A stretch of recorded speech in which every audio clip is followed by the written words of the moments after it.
All right. Wasn't gonna make a video, but I got asked to make a video. So, what do I think about the recent stuff that got showed? And to make it more interesting, I guess I want to talk about what keeps people excited in games and like watching games or something like that. So a little bit more in depth or psychological video thing. But what did I think about this more recent footage? I mean, it's not very interesting to me. Again, just to go over the stuff I've talked about before, the whole point of this game was, people have been trying to sell this game, the developers and all these people, like, this is the most risky game to jump in. It's, so honest, whatever fucking word there is. It's so risky to jump in this game, even though you don't need the FD to jump anymore and all this other kind of stuff. You can still, it was so many betas before they even added they even added like certain moves have a real back stun when you block, but not every move, as we can see right here. If we look at this right here, where is it? Let's make it slow, right? How do I make it slow?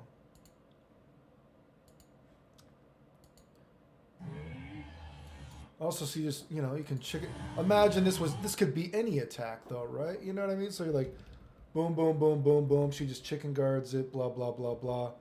She's gonna land on the ground. She's already out of stun. She doesn't have that real back stun. Like I said, it was so many betas before they even added in certain moves have a real back stun. Like if you go watch back that last video, and I'm gonna like put these both together with these what I'm gonna show you. Finally, whatever it was the last time, not including the last time before that, when I talked about the footage of the game, some moves finally had some real back stun. So at least you couldn't just chicken guard every absolute thing and have no recovery. But obviously, it's still not in there for everything, right? So you can imagine certain attacks. What is the risk? What is the risk there of just trying to jump to get out? It doesn't seem very risky to me. And then if we go to, again, another thing that I talked about this game, what I feel like they're really trying to sell you on in this game, or to talk about it, I think it happens around one. So let's see what happens here. She bursts. She's going to run in. It's still slow, but whatever. She's going to come in, does her FRC, whatever it is, tries to slow him down so she can punish him. But then, oh my God, the mind game. He FRC'd him to her. And so now he's going to get the punish. I talked about this before when I was talking about this game. I feel like they're really trying to bet the farm, or at least betting half the farm on this idea that this is why the game is exciting. And again, go watch the other videos because this is what I talked about. And when you put this in combination with the way the blocking works, this is, again, is what I've been talking about. Like I said, I can't believe they've been fucking beta testing the game for a year and a half. Think about how ridiculous that is. A year and a half you've been beta testing the game, but again, you have this idea they're trying to say blocking is so risky, and if you watch those past beta matches where they actually had Leo, he could do his DP and the guy recovered before Leo. Even if you block the DP, the guy blocks the DP without an FD and he recovers in time to punish Leo. And then there was a clip where a guy blocked Leo's DP. Leo RC'd it to try to be safe, and even after RC and his DP, the guy still recovered in time to punish him. So you have this big clusterfuck of ideas in this game, unless it changes. But it's been going on for a fucking year and a half now. It's ridiculous. Of jumping is so risky and all this kind of stuff. And it's like, why is jumping risky? You don't need the FD to jump anymore. It took you like fucking 6 months or a year, whatever it was, before you even added certain attacks have some kind of reel back animation. So at least there's some kind of, it's not for free that you get to chicken guard everything, but we've seen that, it's still in there. Some things you can just chicken guard for free. There's no fucking fear. You know what I mean? Um, and like I said, I feel like, again, what I talked about in other videos, I feel like they're really kind of trying to bet the farm on there's going to be these interactions that people will be excited about, like, oh, he froze time there while I'm in the air to get the punish, but then now I'm, going to RC whatever it is to slow him down, and the announcers are going to go crazy because we're betting the farm on these kind of interactions are going to be the most exciting thing in the game, which are mostly air interactions, right? Which just goes back to what I've said, like, why is it so risky to jump in this game? you're almost trying to sell people on jumping in the game. You know what I mean? You've added this, and the kind of thing that people haven't thought this game out for. They're like, oh, there's all these new things you can do with air dash. Is it slower? Is he going this angle? Whatever. And it's like, it's faster now, or no, it's slower, whatever it is. They're trying to come up with different excuses. And the thing is, I've said before, in this game, you are not reacting to an instant air dash per se. You are only going to enter, you are only reacting to that little orange devil may cry bubble, right? You aren't reacting to another part of the air dash because technically, because how jumping works in this game right now, if you see that little orange bubble, what is to discourage the opponent from then jumping back? Right? You know what I mean? So we're not even getting into the idea of DPing a instant air dash or forward punching it. What is discouraging the opponent from, if they see the orange bubble, doesn't matter how fast it is, how long your instant air dash is, what is discouraging the opponent from jumping around like a jackass when they see that? Because you don't get the same kind of strong punishes that you get on a regular hit as well, because air combos are not the same. Yes, you get some kind of punish, but it's not the same as in other Guilty Gear games, obviously. So it's like, and then if they block something in the air, we'll have to see how far, you know what I mean, what moves do dictate, what has landing recovery and what has that reel back, whatever. Which is why I said in that one, the actual last video, it was interesting because Guilty Gear is a game that works off of like kind of a priority system, you know what I mean? Even if you go back and watch how I've showed, how you can store dust, the stun of a dust. Well, now it's like, can you store the opponent's stun of this reel back animation, which looks like, you might be able to from that past footage, which I showed, right? Because normally jab doesn't cause that stun, but we saw it cause that stun because of the hard slash, whatever. Maybe it reset the stun. Maybe it was because it just defend. Excuse me, who knows till we actually sit around and fiddle with the game. But point is, again, what am I supposed to comment on? What is so amazing about this game, right? I mean, you've beta tested the game for a year and a half. I don't know how people are still excited about it. I mean, we've already fucking seen this. What is fucking new? I mean, right, dude? I mean, Kai has a dragon install. Is that all you needed to get, like, a boner? Like, it's not that exciting to me, dude. I'm worried about the game. Like I said, I feel like they have not showed why jumping is so risky in this game. Unlike any other game, this is the most risky game ever to jump in. Does anyone else see it? Can anyone show me why jumping is so risky in this game? And again, hypocritically as well, they're also trying to sell you on this idea of RC versus their RC or whatever. I don't know. Are they calling it drift RC? Slow down time, whatever they're calling it, right?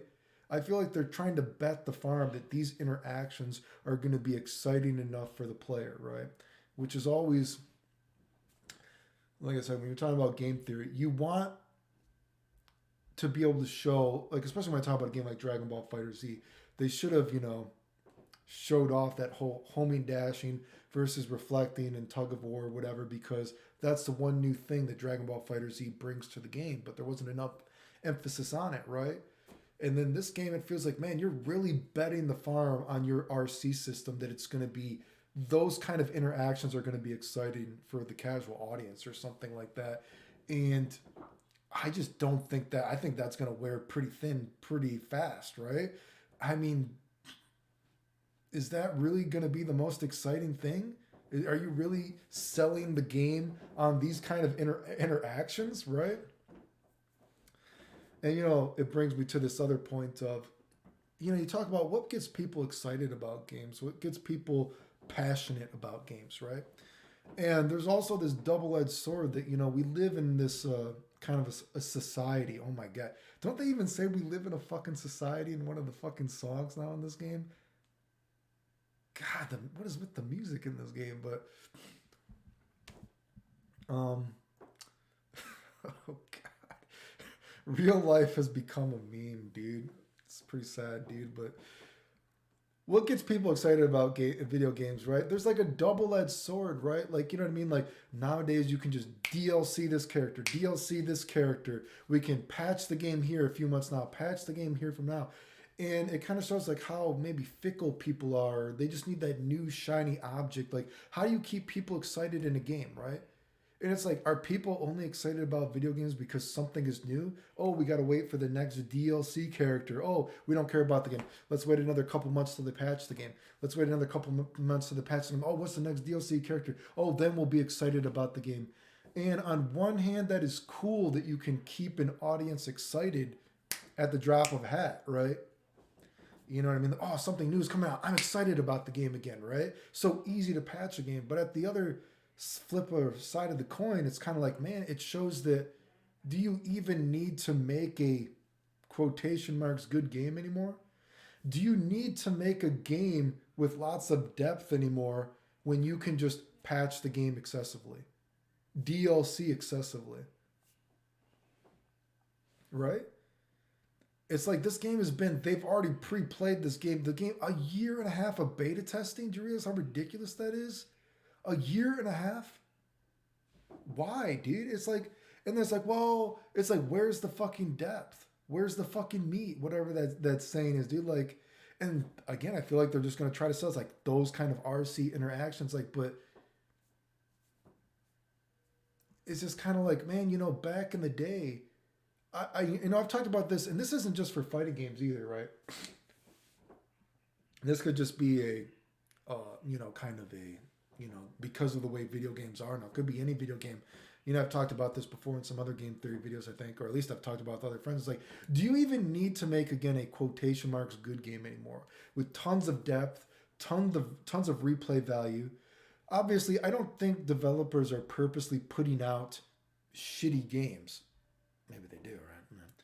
There's that whole cyberpunk thing. The cyberpunk people knew that the game was fucked up, right? But the idea is like, back in the day when you could not so excessively patch a game, when you could not just, hey, wait for another DLC character a couple of months ago, you needed to put the best product there that you could. It needed to have depth. It needed to have replay value. And nowadays, because then you got excited because you were always thinking that you found something new, right? I mean, look at a game like fucking AC plus R. It's actually pretty weird to me, man. All these years that every time I touch the game, I keep finding something new in the game, right? I put up the Kai dust loop. Kai found a dust loop. What, 10 years after the game has been out? Put up the Air Big Blue loop because the game has depth, right? You know what I mean? All these, trust me, even a game that is not super depthful like Dragon Ball Fighter Z, I found a ton of shit in that game, right? I put up those adult Gohan combos, brand new. 2 years I didn't even play the game. Put out new shit. It's like, what are you guys doing? So I'm not saying new games have no new depth, but there almost is an excuse to not put out the best version of a product anymore because you can just keep people entertained by saying like, our game is 75% complete, or maybe it's a quotation marks 100% complete. And if we don't like it, we'll just patch it. We'll just put in a new DLC character, and then the audience will be excited for like another week or two. Do you know what I mean? And it's such a fake kind of passion, a fake kind of excitement. It's kind of like, is that all there is? Are people just that kind of fickle? It's like, man, I really, you guys are getting excited about a game that's being beta tested for a year and a half. It's kind of like, just give us the game. Like, I'm over it, dude. I don't care about breaking through the wall anymore. I just want to play. It's like, where's the meat, dude? You're just selling me on a game that you've been beta testing for a year and a half? I'm not impressed. I've been around for too long, dude. I know some people, especially you got Twitter culture, or all these people like, we want to put out the one combo that we think no one has ever done. Yes, we did the one new thing. Now we don't care. Oh man, we're so horny about this. We got to say that Clayton fake dying in a hospital. Just goes to show you how fucking petty people are. It's like maybe people don't actually want the best product. They just want to think that something is new. It's like, and it really shows, why do you think video games are the way they are when you like support this kind of stuff, right? I mean, and people act like you shouldn't be mad about games. If you're paying $50 for a game, however much money this game is, why the fuck are you going to then, what is the word I'm looking for? Why are you going to then defend the company that you just paid money for? If you got a product that is not awesome and you paid money for it and you feel like it's not as good as it should be, why would you then make excuses for the company? Like, I'm not going to like, If I paid money for your product, I'm going to judge your product on what I paid for. Okay, do you know what I mean? So I hope the game is fun. Will things maybe change? Maybe things will change, but for me personally, I don't get excited just because someone says something is new. You know what I mean? It's like, okay, it's something new. It's like, yeah, I guess I got maybe half a boner. Like, it's like a little bit of blood is rushing to the area. I'll get my hopes up, but I'm not going to actually dick suck a company unless there's actually something impressive. So, anyway, um, people ask for this, so there it is. I mean, what do you? Should I show a titty? My titties are not hard, okay? I mean, I need a little bit more, dude.